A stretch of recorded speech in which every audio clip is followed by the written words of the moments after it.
What is going on, guys? Welcome to The Reformed Reader, the channel where we review different forms of media through the lens of a Christian who is under the authority of the scriptures. My name is Josh, and today we're going to be doing a book review of Disquiet Gods by Christopher Ruocchio. Now, before we get into anything else, this is book number 6 in a 7-book series, so there are going to be light spoilers here. So if you guys have not read up through Ashes of Man, I highly recommend you guys pause this, save it for later, and come back to it at a later date because, yeah, there's going to be light spoilers here. I'm going to be talking about things that did occur in the previous books, maybe not in depth. I'm going to be as spoiler-free as possible in book 6. I'm gonna have to be creative with how I can articulate these things. I was actually unsure of whether or not I was even going to put this out, but many of you wanted to see it, so I'm happy to oblige you because you guys know how much I've loved this series. So without any further ado, let's first go into what is this book about. The end is nigh. It has been nearly 200 years since Hadrian Marlowe assaulted the emperor and walked away from war, from his empire, his duty, from the will and service of the eldritch being known only as the Quiet. The galaxy lies in the grip of a terrible plague, and worse, the Cielsen have overrun the realms of men.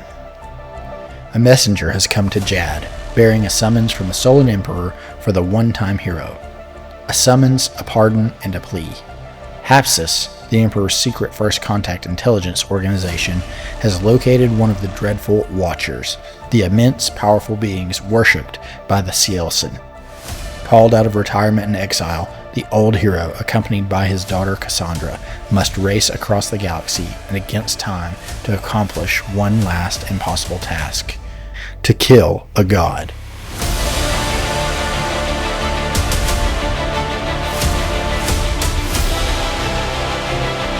Okay guys, so if you're new to the channel, the way that I normally structure my reviews is I go over the good, the bad, and the ugly.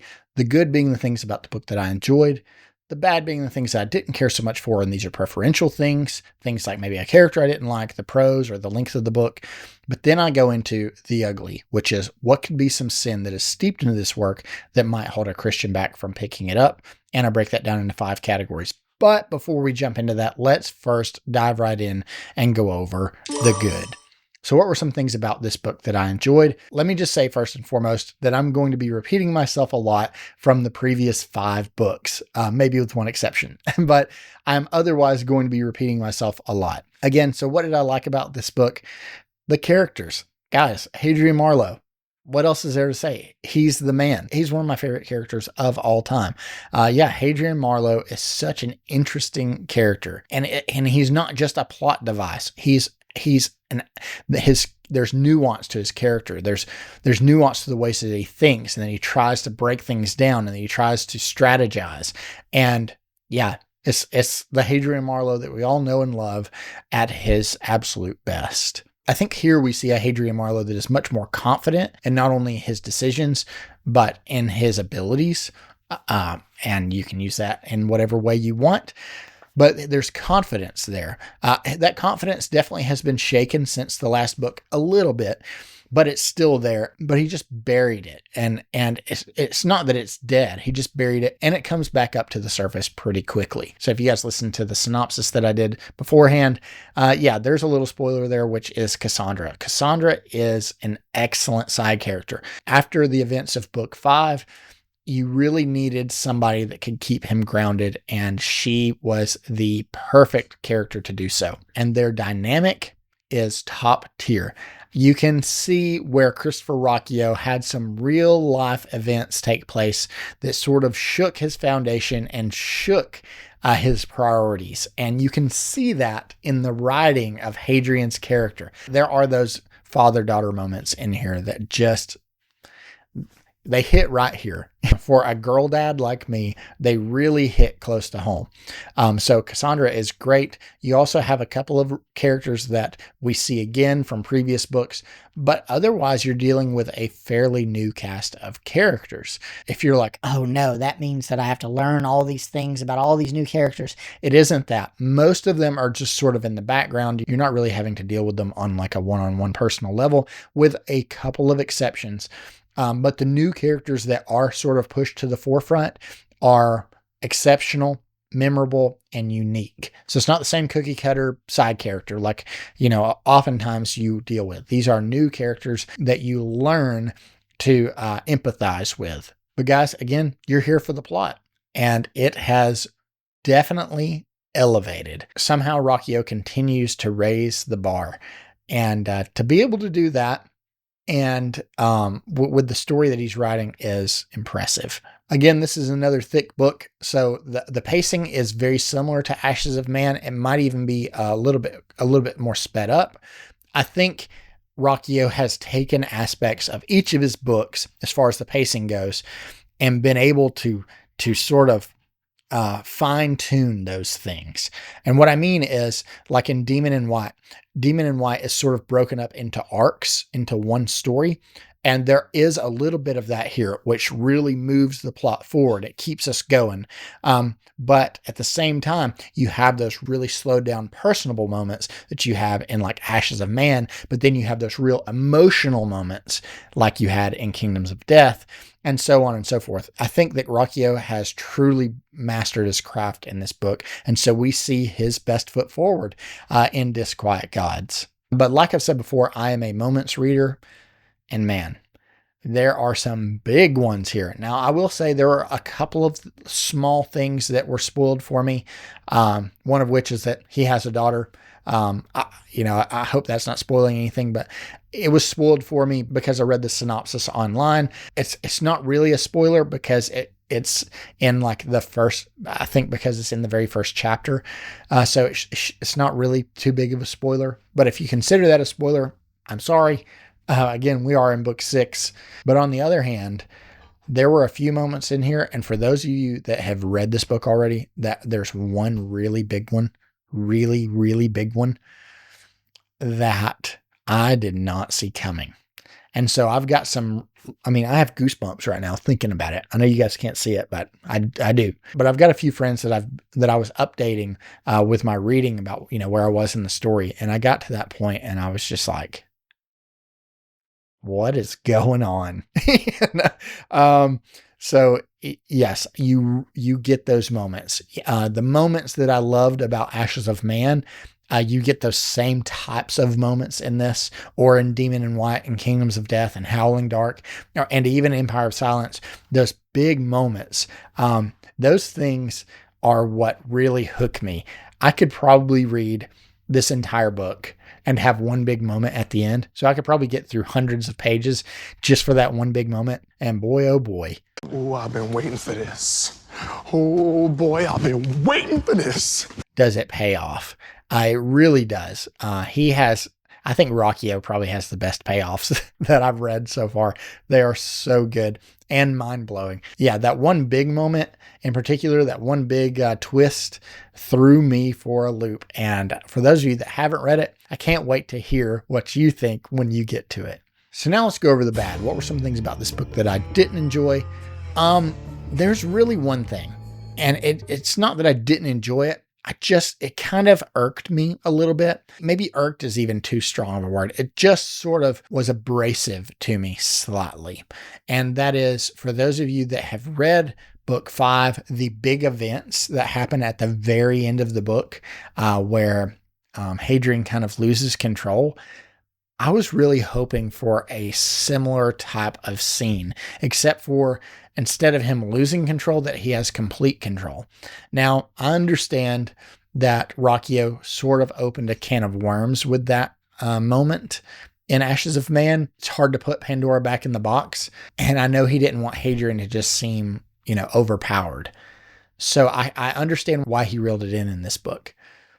I was really looking forward to that occurring when he was surrounded by numerous villains. And I'll just kind of leave it at that. What I mean is, for those of you that read the book, it's later on in the book, like near the end, when Hadrian is surrounded. I was waiting for him to just, go Super Saiyan Hadrian on some of these individuals and just wipe everybody out. And it just didn't happen. I understand why. It adds suspense. It makes it to where there are stakes in the story.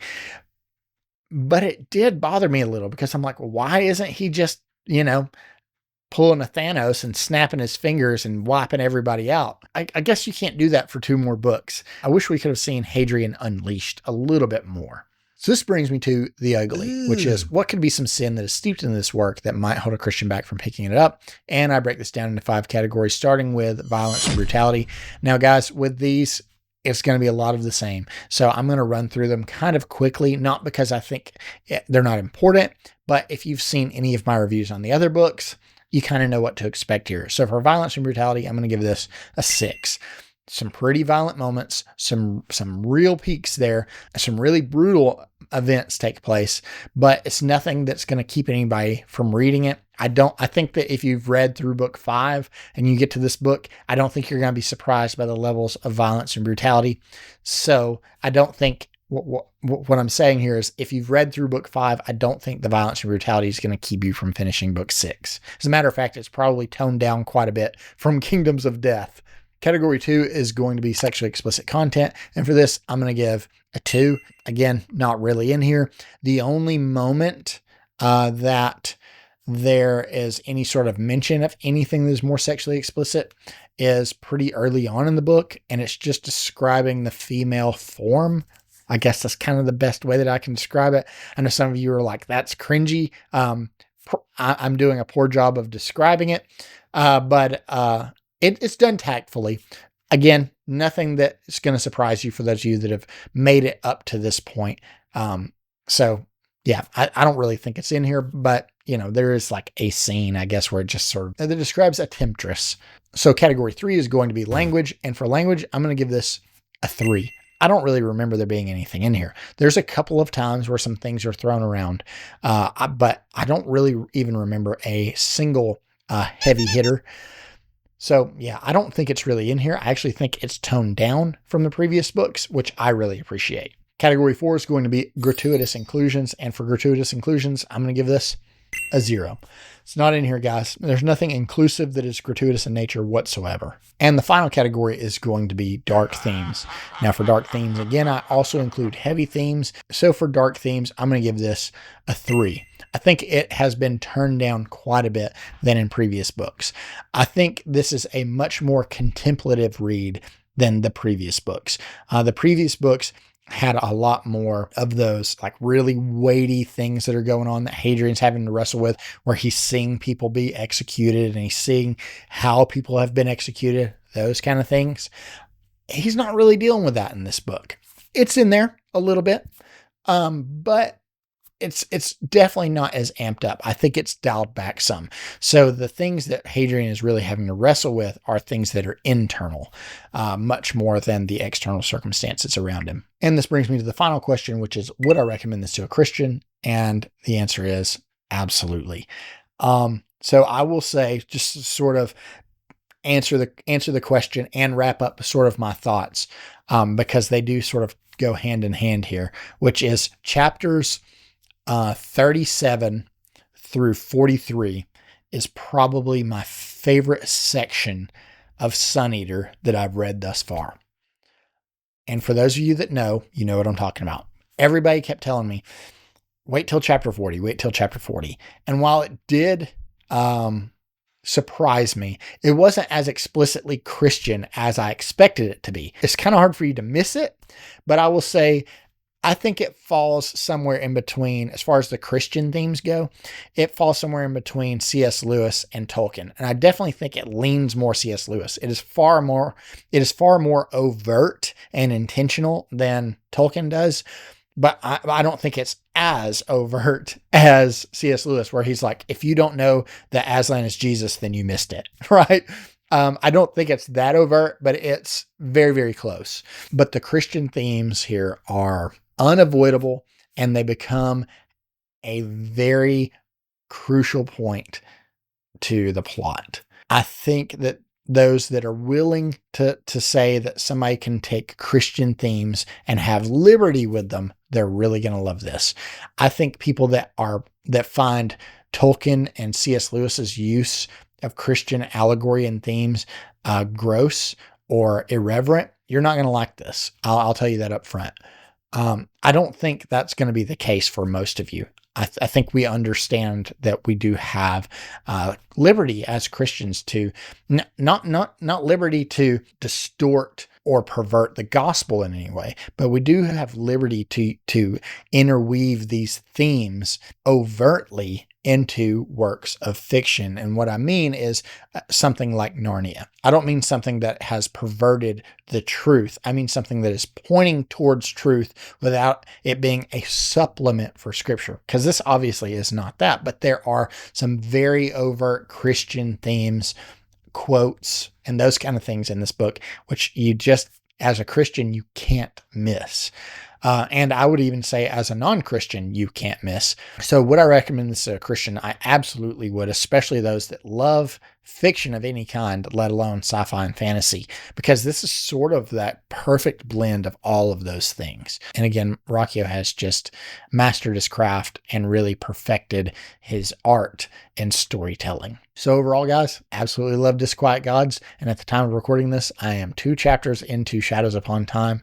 And if I were to give you a piece of advice, I would say read Shadows Upon Time immediately after Disquiet Gods. So the way that I was guided to as far as the reading order is you have Empire of Silence, and then I jumped into Howling Dark. And I took a little bit of a break, and then I jumped into Demon in White, and I took a little bit of a break and went into, so I had a break in between every book with the exception of Kingdoms of Death and Ashes of Man. I read that almost as one story because it was kind of written as one story.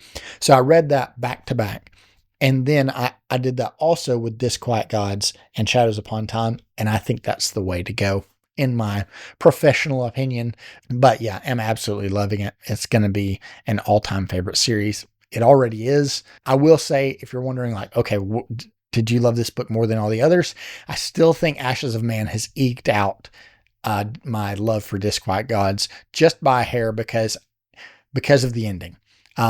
And so without giving away the ending of Ashes of Man was that huge gut punch that just will break you. Whereas with Disquiet Gods, it is more of a hopeful ending. And what I mean is it's launching you into the final battle. It is that it reminds me a lot of after the Battle of Helm's Deep and Two Towers, when Gandalf says, "The battle for Helm's Deep is over. The battle for Middle-earth is about to begin." That's kind of where we're at the end of Disquiet Gods. And I even think that Rockio kind of plays with that exact vocabulary a little bit, and really appreciated that. Even if it was unintentional, I appreciated it. So I still think Ashes of Man takes the cake for me as of right now, but we'll see. So yeah, I'm absolutely loving Sun Eater as usual. And yeah, I can't wait to continue, and can't wait to wrap the series up. It's going to be bittersweet. So guys, thank you so much for coming and hanging out with me and listening to me ramble about Sun Eater a little bit more. Guys, if you're new to the channel, please consider subscribing. I would really appreciate it. But more than anything, please share these videos with your Christian brothers and sisters who love to read, because it is my goal with this channel to be a good resource to my brothers and sisters in Christ, so that maybe we can spend our time, money, and energy a little more wisely on things that honor the Lord. So thank you guys so much for watching, and I will see you on the next one.